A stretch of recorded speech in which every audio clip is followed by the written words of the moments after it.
All right, y'all. So today at the head district, we got paid a little visit from this cat right here. He told me his name was Mike, and he was the owner of Beauty Palace in the East on Diamond Road.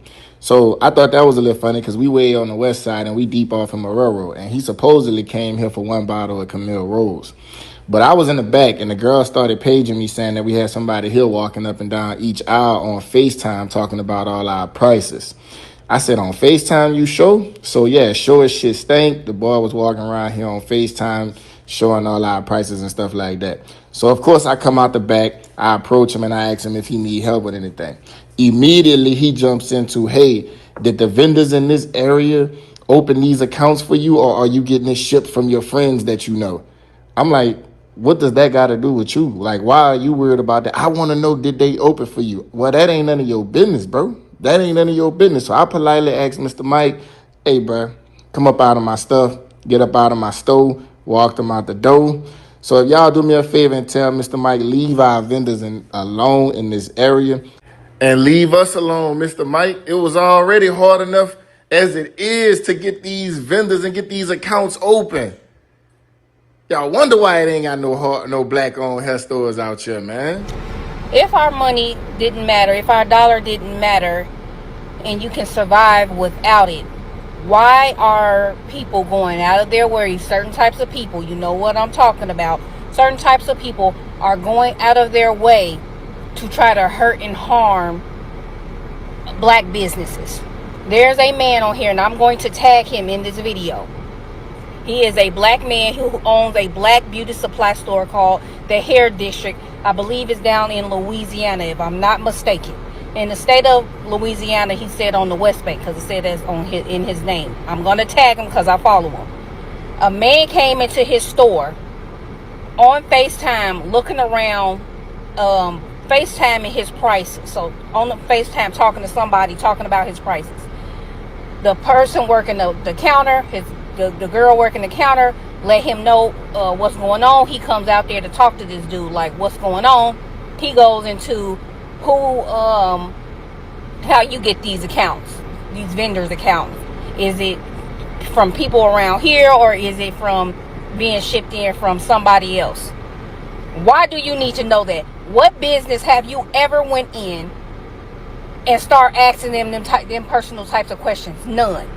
Absolutely none. This is why it's so important for us to support our own. Support our own. I'm going to tag him. I know they got a grand opening coming up. Go sell that man out down there. Go stock up, rack up, and everything else up, and support our black businesses. Whether it's food, clothes, beauty supply, especially beauty supply, because this is a billion-dollar industry, billions of dollar industry, and we are the consumers, meaning black folks, in particular black women. We need to support our own. If we're going to buy the hair, we're going to buy the product, we need to be the ones that's benefiting from it, not just getting our hair done or nails done or lashes done or anything else. We need to be the one having these stores, okay? Convenience stores, food trucks, everything, cleaning companies, and everything in between. All of them support black owned. They're trying to be on some funny ish, and I think some more funny ish is gonna try to creep up. But we need to support that man. Support that man. If he has a website where you can order stuff and he ships, and I know a lot of beauty supplies, black beauty supply store does that. So there is no excuse. There is no excuse. You can get your product from a black owned beauty supply shop. They deliver. I mean, not deliver, but they ship. They ship. Either you can go in there or order online, okay? And that's just flat out there like that. So support him and support our black owned businesses, all of them. So these guys will not stop at anything to try to undermine black-owned businesses. You could imagine this guy walking into the beauty salon and was asking questions like he owned the place initially came, but it's obviously he didn't come to buy anything. He was doing window shopping and he was trying to find out where really this guy was getting his stuffs from. And that was the whole intent of the visit. It wasn't about a purchase. And this is the reason why they're trying to stiffen out black owned businesses. Now, initially they said it wasn't an issue, but now they are concerned because it is glaring that black owned businesses are doing well and they seem to have their own supply chains and where they buy their stuffs. And so he's really, really, really very edgy. And you could see that beautiful black gentleman dismissing him and asking him, since you didn't come to the shop to buy anything, you need to leave. You don't have the right to come around and keep asking me questions that you have no business asking me. If you're also coming across my YouTube channel, you're welcome. This is my YouTube channel. Please, if you're first time, do hit the notification button, do hit the subscription button. These are clips coming as a result of the recent lingering Asian boycott. So credit to the original content creators. If you're an old returning subscriber, you're welcome back to my YouTube channel. We have a little more clips to show you, and after which we'll come back and we'll give you our own perspective on the subject matter. So hang in there, guys. This video absolutely irritated every bit of my soul. So this is a video coming from the hair district in West Bank, where apparently they have pretty decent prices on hair deals and hair bundles and X, Y, and Z. They're a black owned hair store. Now, I don't know how many people do business, but it's very hard for black people to do business, not from simply money. It's that black people always need to go into business with more than just money when they want to get vendors and partners and X, Y, and Z. Due to all the stigmas and stereotypes that's associated with black people, they have to constantly go into business with more. So this guy ends up going into his store. He's going around on FaceTime looking at the prices, and I guess he's wondering how he's getting these prices and where his products is coming from.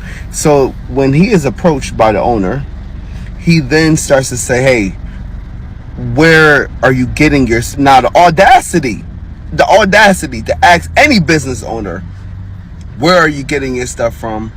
Are you using the vendors in this area, or you got other people that's doing this for you? The absurdity of all this. But the point that I'm making is that he asked that specific question because if he would have, the owner, shout out to the owner for actually peeping game, but if he would have answered that question, this man would have went to those vendors and tried to get him shut down, or made it a lot harder for this black man to operate in that area. Walking up and down each aisle on FaceTime talking about all our prices. I said, on FaceTime you show? So yeah, showing shit stank. The boy was walking around here on FaceTime showing all our prices and stuff like that. So of course I come out the back, I approach him and I ask him if he need help with anything. Immediately he jumps into, hey, did the vendors in this area open these accounts for you, or are you getting shit from your friends that you know? I'm like, what does that got to do with you? Like, why are you worried about it? I want to know, did they open for you? Well, that ain't none of your business, bro. And if he would have answered any more questions, that man would have tried to get him shut down. What's your thoughts about this comment? Black people, as a collective, we should have been supporting black businesses from the very beginning, okay? And I am also talking to myself in this because, you know, the Rick Chow situation has definitely opened my eyes to how people of color that aren't black don't really see black people as human beings, you know what I mean? And I'm not saying all people of color who aren't black feel that same way, but it is just an overwhelming majority of non-black people of color who want to uphold white supremacy in thinking that they're going to get their fair share when they're not, you know, because white people, they don't like any of us, you know what I mean? So I'm just really happy to see black people spending their money wisely and going to places where they are respected, where they are supported, and just pouring back into our own community, okay?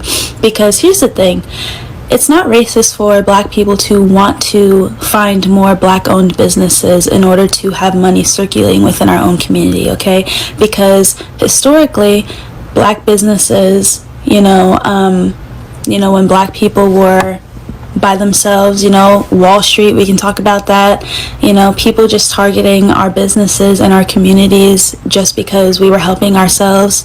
It is disgusting. It is a piece of history in America that honestly is just really heartbreaking. So I feel like since we have the choice and the resources to support each other, we should, so I am in full support of all of us supporting black businesses, and I can't wait to find more. I guess we got them so shook on the wealth transfer that now they're going to black owned beauty supply stores down in Louisiana trying to find out how in the world are they getting their vendors. Thankfully, this owner right here, the dreads, honey, he threw him on out the door. at the Hair District West Bank in Marrero, Louisiana. They just had their soft opening, and they're going to have a grand opening on July the 31st. So y'all, please check them out. Not only is that store gorgeous, can't y'all tell? But also the website is gorgeous as well. Look at that. And you can even RSVP for all the grand opening deals they have. Now listen, y'all, because they are new, please give them grace. Please don't be in there acting a fool. If there is something wrong, tell the owner. Let him fix it. You don't have to run to social media with it. Give them a chance. But let's support this Black-owned beauty supply company because, as you know, I've done stories before that it's very hard for them to be able to get vendors. And shout out to this man and his staff for being very observant, letting him know what was going on. Leave me your comments. Bye, y'all. Bye. They love to act like boycotting or black out Asian businesses is not working. It's only a TikTok. People want their mouth. I'm going to flip my camera and I'm going to show you this restaurant. I've opened like last week, if I'm not mistaken, closed down now. Let me show you. As you can see, FBA stand up. As you can see right here, this business is shut down, it's closed right here. So they love to act like this is only on TikTok. It's working, ladies and gentlemen. Like I said, the first restaurant, but the first business in the black community should be the Asian restaurant. The food is no good anyway, to be honest. Welcome back, guys. This is what you say a word is enough for not a wise person, and so it's quite glaring that these guys do not want Asian businesses to black businesses to come back and bounce back on their feet and doing good. And so you could see that the boycott is working. This is not just some TikTok or showdown talk, you understand? This is real cut out deal that is happening, and it's so nice to see black businesses springing up. It's so nice to see black people giving each other the kind of support that is needed before the black community was sabotaged. And if we keep on going on the way we're going on and doing what we're doing, we're gonna go far. We're gonna touch lives, and people are gonna feel the impact of this money circulating around the black community. And so thumbs up to everyone who's doing a good job, all the black guys, black folks, black ladies, especially during this summer weather. You guys are doing real good. If you're coming across my YouTube channel, please do hit that subscription button, do hit that notification button. That's one of the ways to support also your own brother. And you can also drop some conversation in the comment section, and also drop the link to your business so that those who want to patronize your kind of business and what you do, your stuff, could pick up your details and information in the comment section. So see you guys on my next video. Bye.